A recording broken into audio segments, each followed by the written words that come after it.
You may recognize his face from the popular TV show The Doctors.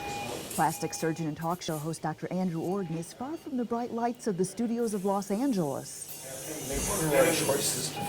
He's at work in the OR at the King Hussein Medical Center in Jordan, performing reconstructive nasal surgery on 20-year-old university student Abir Rababe.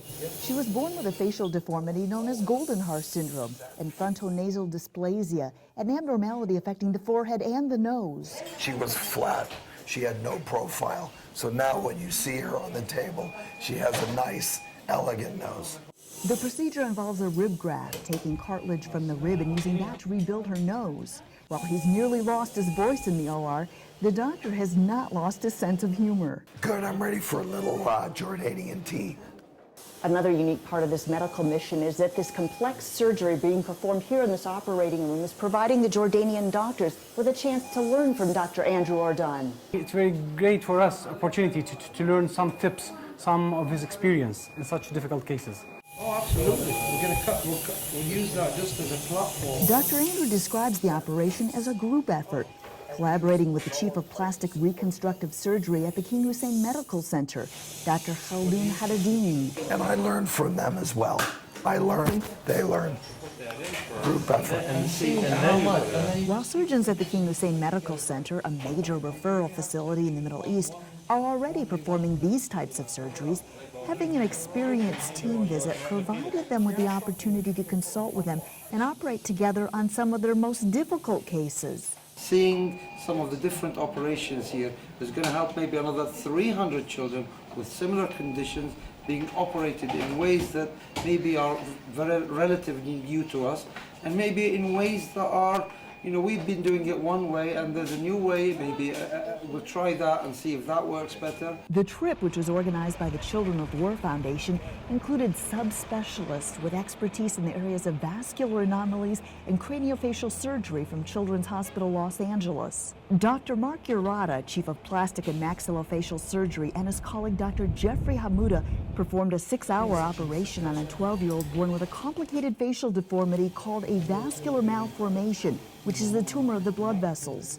So what we've done is removed the mass, the vascular malformation, and have recreated a lip on the left, and we're recreating a lip on the right. And then we're going to bring the two together to recreate a complete upper lip and to remove the mass that was on the right side of the face. Dr. Hamouda says this child in the United States would have probably been operated on at their institution at 3 to 4 months of age, as they are very aggressive in treating these types of cases early when the tissue is more pliable.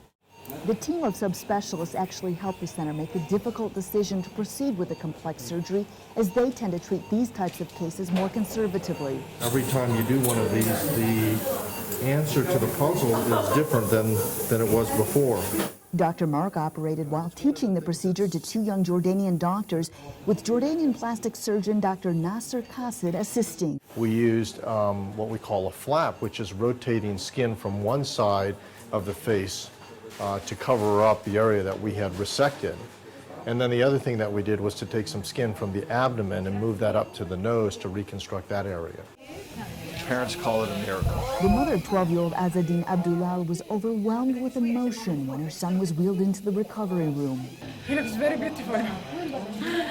I'd like to kiss him. After he was moved out of recovery, Azadine said he was thankful for the medical team who volunteered their time to treat him and described what the surgery means to him. To start a new life, to live my life all over again. Azadine says he looks forward to playing football and swimming, normal activities his condition prevented him from enjoying in the past. Yeah, maybe 1 or 2 small surgeries, but this will make a big difference. Life-transforming surgeries are the overall goal of the medical mission, one which Dr. Urata says he considers it a privilege to be a part of. The ability to be able to, in one afternoon, to be able to make a substantial change, I think was, you know, it's really an honor to be able to do that. Reporting from Amman, Jordan, I'm Amy Hybels.